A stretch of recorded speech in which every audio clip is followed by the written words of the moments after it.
So welcome everybody to Crisis and Business Continuity once again. I believe last week we were looking at normal accident theories and also we tried to explore high reliability organization theory. And one of the things I mentioned was that both theories were actually complementary to each other. And today we'll be looking at something much more. I promised last week we'll be going to be looking at organizational resilience. So the key one of the key standard around the concept of organizational resilience is the British Standard 65,000. And of course, I will refer you to that particular standard because it set the pace, best practices relating to organizational resilience within the field. But today, one of the learning outcome at the end of these particular shorter presentations, you should be able to analyze, looking at maybe global risk events and look at the impact on business performance. And of course, we will try to get you to understand what organizational resilience is and explain the different models of organizational resilience. So that will be the center of my attention. Of course, we start to look at some of the ways organizations can actually utilize effective maybe resilience practices, for example, to mitigate crisis situations. So this will be the center of what I'm trying to cover today. So, without much ado, last year, I think that with the outbreak of COVID-19, one of the early articles that was published in New York Times on the 13th of February, to be precise, in 2020, look at the impact of the coronavirus outbreak on the world economy.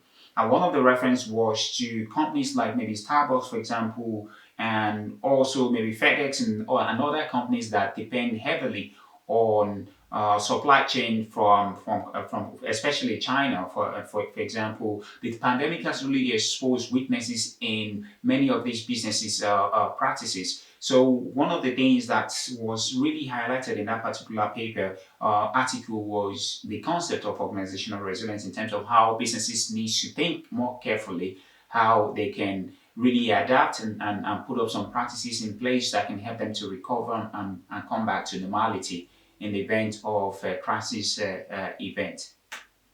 So, and then of course, we also know that obviously, like you have global risk events that affect organizational performance, and one of the key highlights of that is the global risk index that is usually published by World Bank. And in that report, they highlight quite a range of areas like economy. They highlighted environmental. They look at technology. They look at political. They look at other societal issues that the pandemic and risk event can have on organizations. Because as you know, it's not just one side of an organization. They can have a dramatic impact when a crisis do happen. It can have a ripple effect on the economy as well, because if companies are not performing well because of crisis, they can lay off staff and that can create unemployment situations, and obviously that can create a further societal problems as well. So businesses need to think more carefully in terms of how they recover basically from crisis, how they plan for crisis.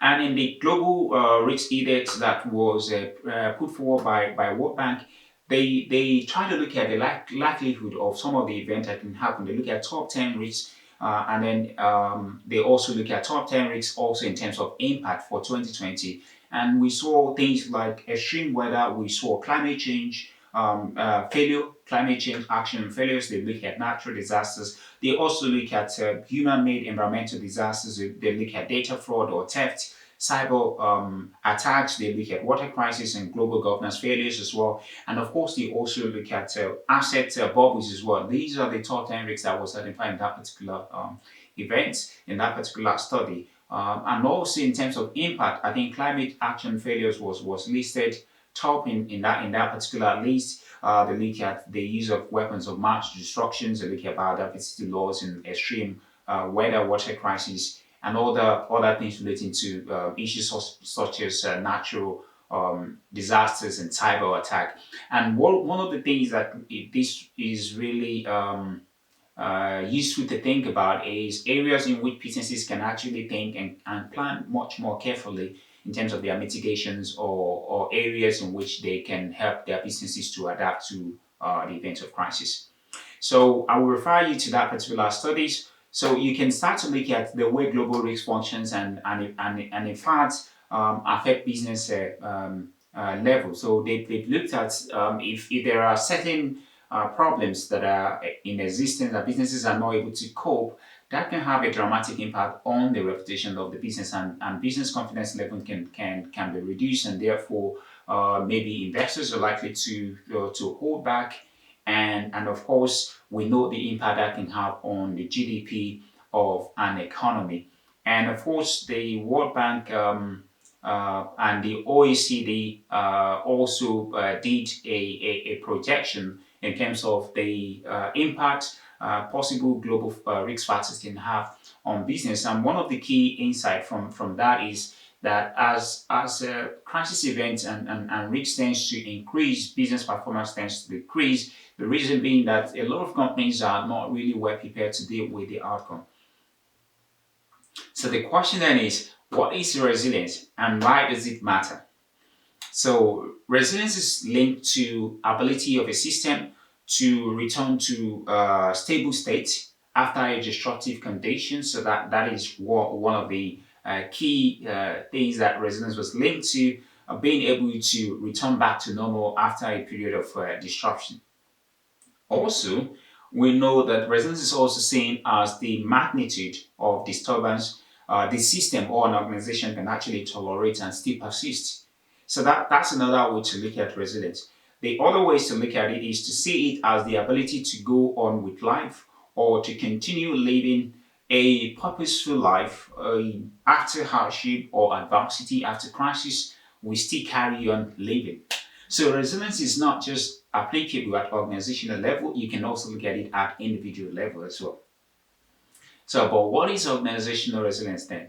So, organizational resilience in the study that we conducted in 2015 to be precise, we're looking at it as ability of an organization to actually respond quickly, recover fast, or develop unusual ways of doing business under pressure, under crisis, developing a new way, fast way, a quick way of doing business. And of course, it is also seen as the capacity of or the robustness of organization under condition of adversity, under condition of crisis. How can businesses actually respond? How can businesses manage to adapt and recover quickly in the event of a crisis? These are the heart of what makes organization. These are the heart of what constitute resilient organization. So we know is it helps our organizations being able to absorb possible impact of crisis on the performance of the organizations, on the operations of the organizations as well. So there are different definitions of resilience as I pointed out, and of course, other studies point out to the issue of the ability to quickly recognize and seize opportunities in the event of a crisis and manage change, and of course avoid possible collisions that can have a dramatic impact on the survival, on the business continuity of that particular organization. So these are some of the ways to think about organizational resilience in within the context of existing literatures that have been put out there. But of course, there are definitions of resilience as there are different school of thought because a number of these definitions are informed by the school of thought, by the field in which these studies have actually been conducted. So that is something to think, to bear in mind. The thinking point for you is what conclusions can we actually draw from the definitions that are presented? What can you make of? Can you think of a way to define a simple way to define resilience within the context of your own organization? Because I believe that every organization needs to very carefully define what resilience will mean for them. And of course, that's why at the onset, I refer you to the British Standard 65,000 on organizational resilience, which is a global best practices relating to organizational resilience. So think about what definitions, can you come up with a definition of resilience, of organizational resilience, given what I've said so far? So that being said, so what typical risk strategies can we adopt then to build organizational resilience, to help businesses to develop that crucial resilience that is needed? What are the strategies we can adapt? And one way to think about this is to look at business continuity, can be part of those strategy. that we can adapt to help businesses to recover quickly if there's a crisis to mitigate the impact. We can also start to think more carefully in terms of risk management as well. We can also look at crisis management if business continuity when plans don't go as it ought to go and a crisis do happen. What then do we do? What are the mitigating factors? What are the measures we can put in place? So that's another thought point we can start to look at.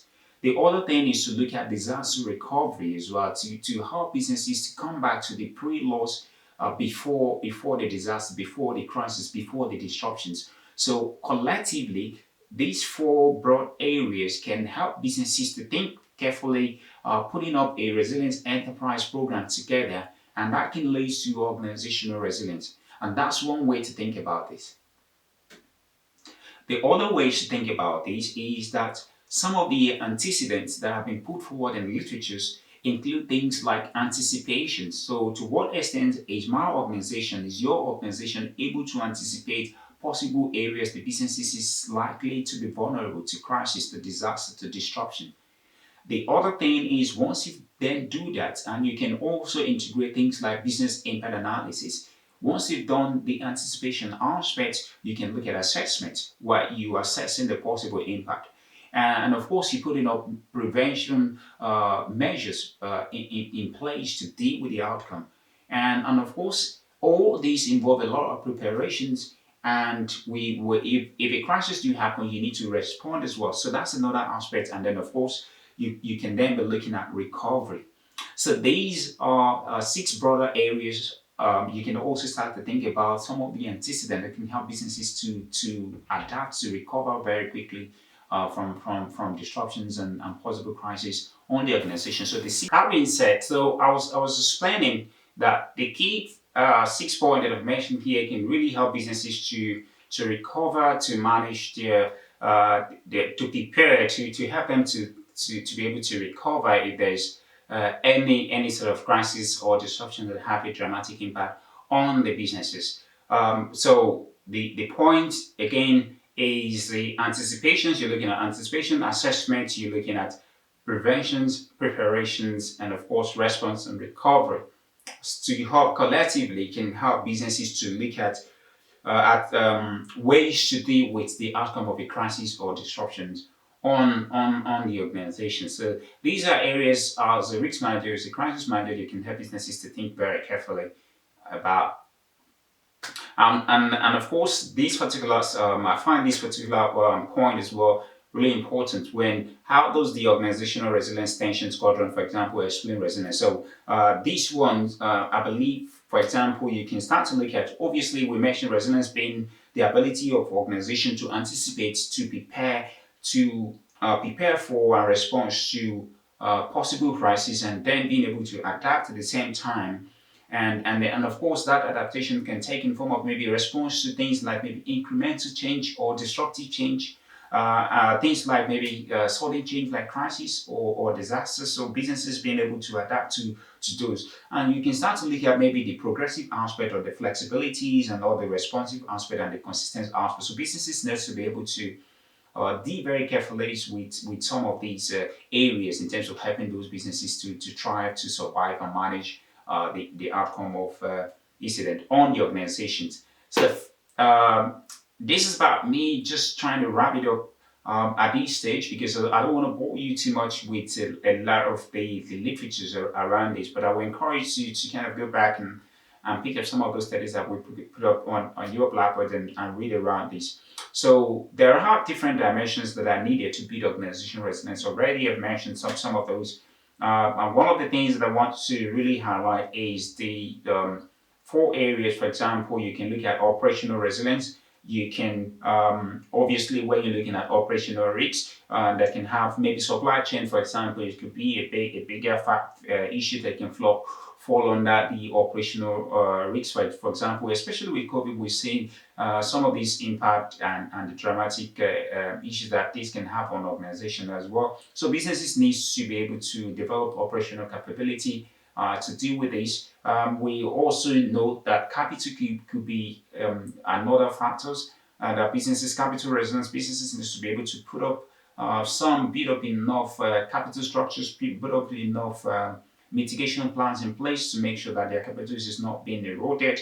So that's another ways that businesses needs to think very carefully.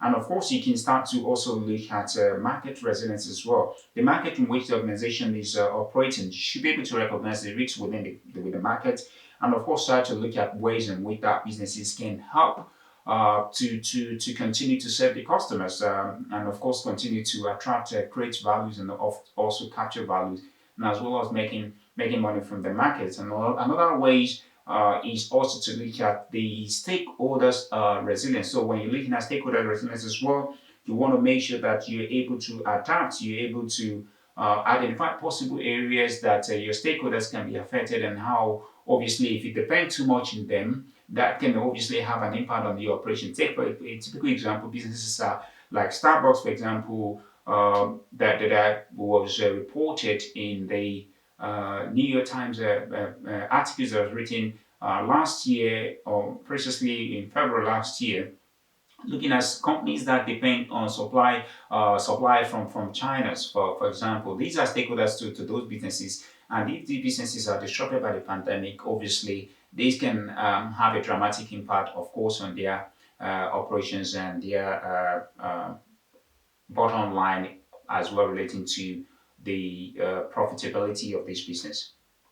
So that being said, so there are different indicators. Of course, you can pick these up. So there are a lot of things that needs to happen. So resilience is not a one size fits all, but there are a wide range of indicators that can help businesses to develop that needed resilience. And some of those indicators within organizational context are things relating to situation awareness, things relating to innovations and creativities in the business itself, things relating to testing and planning. And of course, you're looking at business impact analysis, you're looking at your planning strategies, you could be looking at maybe leadership, for example. These are some areas like decision makings, they all collectively, they all have businesses, to develop the needed resilience within the organization. So there are areas, these are some of the indicators obviously that have been pointed out in the literatures that have been just been aggregated within this particular slide to kind of show you that this is not a one-off exercise. So I think your task as a risk manager, as a business manager within an organization, is to help your businesses to be able to thrive and to be able to survive despite the presence of crisis. That's one way to think about this. So, what are the typical risk strategies that we can adopt to build resilience? We mentioned four things here. Number one is to identify possible risks in which that can have an impact on the organizations, and you can do, and then two is to consider the impact. A business impact analysis will be helpful in this particular area. And one, of course, when you're looking at risk identification, identifying the impact of identifying risks, for example, things like bow tie that we discussed previously in these particular modules can help to identify risks. And of course, you're looking at secondly, I thought about consider the impact, and of course, develop contingency plans, contingency measures in place as well to deal with the impact. And of course, exercise and test the plan. So these are four strategies, typical risk strategies that we can adopt to build resilience within organizations. So one, the impact, consider the risks. Two, you identify you consider the impacts and the areas where the businesses may be vulnerable. Three, you develop contingency measures and plans in place. And of course, do an exercise and test that particular plans and to make sure that you're in the right track. So, which organizational resilience models will you use to address specific known threats? So this is something for you to kind of go back and kind of reflect on which of the resilience models are you going to use.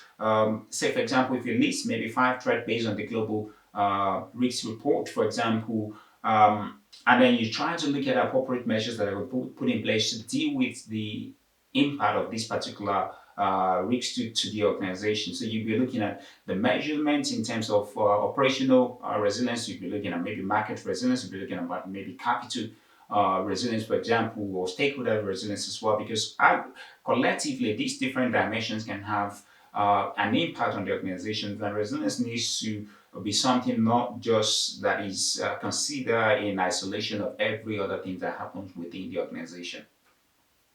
So next week, I'm very pleased that we'll be looking at business continuity planning. And one of the things that we'll be specifically talking about is still building up on what we've looked at today is when plans fail, what do we do? So we were looking at that, and I hope that you will join me. And of course, we're going to conclude the other part of these lectures on organizational resiliences as well. And we've done that, and I believe that we'll also be looking at crisis communications, and also we'll be looking at how to handle the media in the event of crisis. And of course, we'll also be looking at maybe crisis-prone organizations and what are some of the features of a crisis-prone organizations as well. So that will be the key things that we'll be looking at next week. So, but thank you so much for joining me today. And of course, I'm going to see you next week where we'll be discussing this aspect of the model relating to business continuity planning too. And I look forward to you joining us at that time. So thank you.